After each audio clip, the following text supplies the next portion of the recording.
What's up, everybody? It's Dakota, and today I'm going to be going over the possible cards in the banned and restricted announcements, what format that they could possibly be banned in, and basically why people would want them banned. Possibly also having a video go up on cards that could be unbanned with the announcement as well, since cards don't always just get banned, they do come off the list if they've been good boys and girls. So, for this episode, though, we're going to be going over what's more than likely going to get banned. So, Underworld Breach is the first card we're going to look at, and a lot of people want this card banned from Legacy. If you don't know what Underworld Breach does, it's supposed to be a fixed version, or people compare it to a fixed version of Yawgmoth's Will, but way more powerful because of the fact that the card gaining Escape doesn't exile as part of the resolution of the spell or wherever the spell would go next. So each non-land card in your graveyard has Escape. The Escape cost is equal to the card's mana cost plus exile 3 other cards from your graveyard. You may cast cards from your graveyard for their Escape cost. At the beginning of your end step, you sacrifice Underworld Breach. So basically, what a lot of people are doing in Legacy is creating these combo decks, and even a little bit in Modern, and we even see this in like the Lotus Breach combo decks, is amassing a ton of spells in your graveyard, which in the case for like Legacy and Modern is free spells, to which then you can mill yourself. In Modern, there's a card called Grinding Station, which could sacrifice an artifact to then mill 3 cards, and then when an artifact enters the battlefield under your control, you untap Grinding Station, and basically it's go infinite that way. Mill yourself, play a Jace or a Thassa's Oracle, which may or may not come up later, and win the game by having no cards in your library and either drawing a card, or in the case of Thassa's Oracle, having less cards, or having more devotion to blue than you have cards in your library, or equal to the number of cards in your library. And Legacy is basically, the idea is the same, where you just try to mill yourself as fast as possible using Underworld Breach and another combination of spells to win the game. Lotus Field uses Underworld Breach to essentially try to win the game by untapping its Lotus Fields a ton of times and churning through a ton of their deck to find their granteds, their granteds, to then find their Tome Scours and then go infinite that way, and then also win with a Jace activation, or possibly even expansion explosioning your opponent out of the game if you're able to produce enough mana. This card is insanely busted. Most people want it out of Legacy. The Modern combo deck is pretty fragile, I think so. So there is some reasoning for keeping it in Modern, because it's not nearly as busted as it is in like the other 2 formats, considering everything else that's going on and whatnot. And for Pioneer, I think that the Lotus Field deck is fine having this card, at least if there's a banning to the other top tier deck, because even with Lotus Breach being a very powerful combo deck and a very hard to interact with combo deck, at the same time there is enough hate, and it's been hated out over the recent weeks, that it hasn't put up nearly the results it had been. So there is a chance that Underworld Breach survives a Pioneer banning, survives a Modern banning, but may not survive a Legacy banning, as that deck is really consistent and really powerful as well. Moving on to the next one, Once Upon a Time is a card that got banned in Standard. It's a card that got banned in Pioneer, and it's a card that's probably looking to get banned in Modern as well. Once Upon a Time is a free spell if it's the first spell you've cast this game. And I'll let you look at the top 5 cards of your library. You reveal a creature or land from among them. Put it into your hand. The rest on the bottom of your library in a random order. Or you can just pay 1 and a green to cast this at instant speed. Now, this is a very powerful effect, especially for the Modern format. Even more so in like the Titan decks, in the Tron decks and things like that. The fact that Modern and all the other older formats, consistency and efficiency are keys to building a deck that is basically going to run over your opponent. Once Upon a Time giving Tron and Titan essentially more copies of the cards that it wants. In the Tron deck, it gives you access to more Tron lands. You can find like your Wormcoil engines and things like that. But Once Upon a Time really shines in the Titan decks more specifically because they're playing Primeval Titan, which is a creature, can be fought off Once Upon a Time. Their bounce lands, their other utility lands, things like that, can be found off of Once Upon a Time. And this card is also very, very, very castable. Off of like their mana base and things like that, can be cast on like turn 2, and even when they're paying mana to cast a spell, even like for any deck paying mana to cast a spell, it's still really good value. Even being at an instant, you don't have to spend your whole turn. You can leave up some sort of interaction, things like that, if you have it, to either decide between playing that or Once Upon a Time. So this card, definitely interesting in design, very flavorful, very sweet card. Just way too good, way too consistent. Makes probably the best deck in the format way too consistent. So this getting banned, I'm not going to be too upset by, and probably deserving of one. Next, we're going to go over some cards in Pioneer that is probably more than likely what the ban and restricted announcement and the announcement of the announcement are for, is to make some changes to the Pioneer format. The other two definitely could see bannings on top of the Pioneer, the more than likely Pioneer banning, but if they don't, I think that's kind of okay.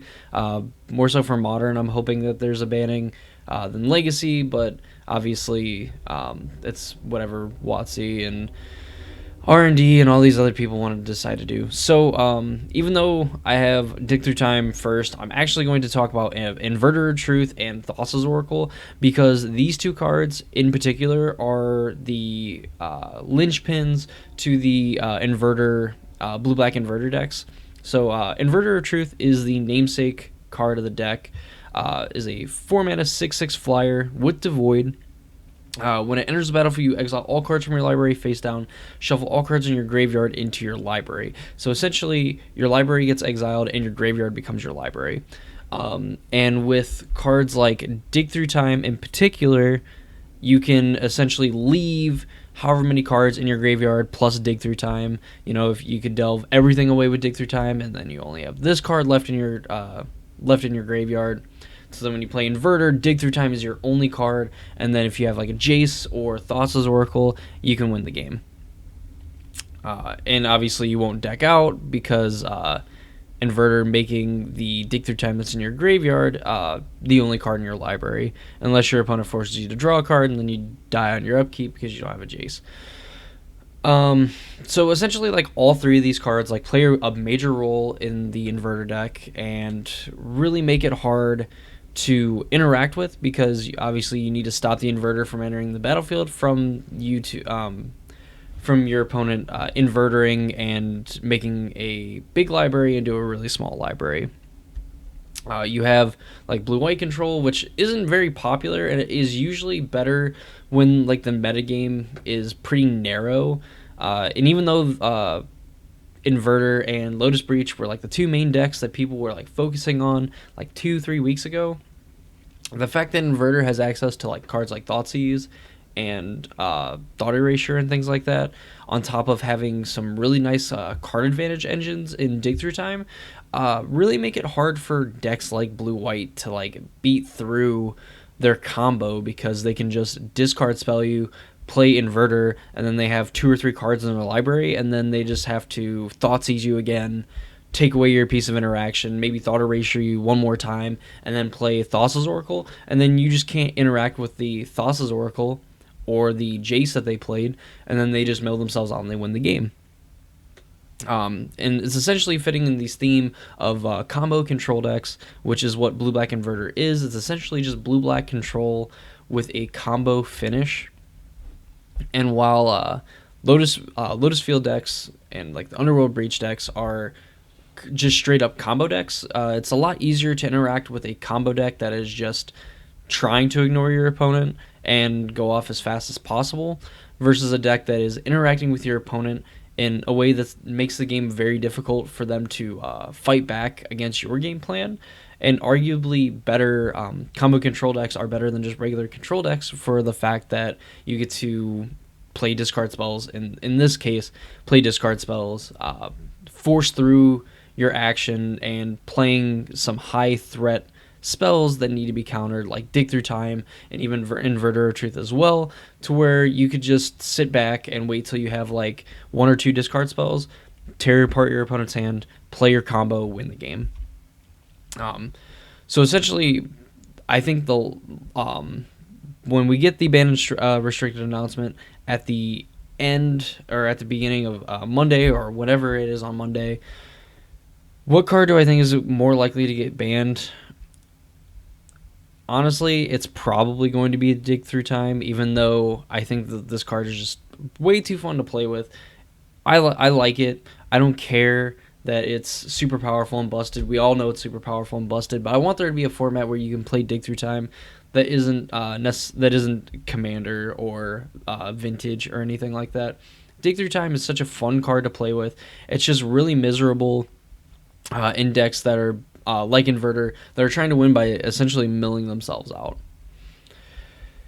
That being said, Dig Through Time is probably the most likely ban. I would hope and wish that they just go after Inverter anyway and just kind of sort of nullify the strategy altogether and just kind of get rid of the combo control deck and then leave control decks with Dig Through Time, leave even like Lotus Breach with like Dig Through Time and things like that, and have it be like a card that helps you combo or a card that gives you some insane card selection rather than just doing all the aforementioned things and then also going towards helping you combo off a lot faster as well. But that's just my thoughts. Aside from that, I really like the cards that like people have been coming up with and things like that for each format. Standard's pretty safe because it's really diverse. I heard aggro is pretty bad, but aside from that, pretty diverse metagame as far as standard's concerned. Vintage, I haven't heard any rumblings or anything like that. People have been fine. It's mainly the 3 new Eternal formats that we have that people are really worried about and are really digging deep and figuring out what changes can be made to help.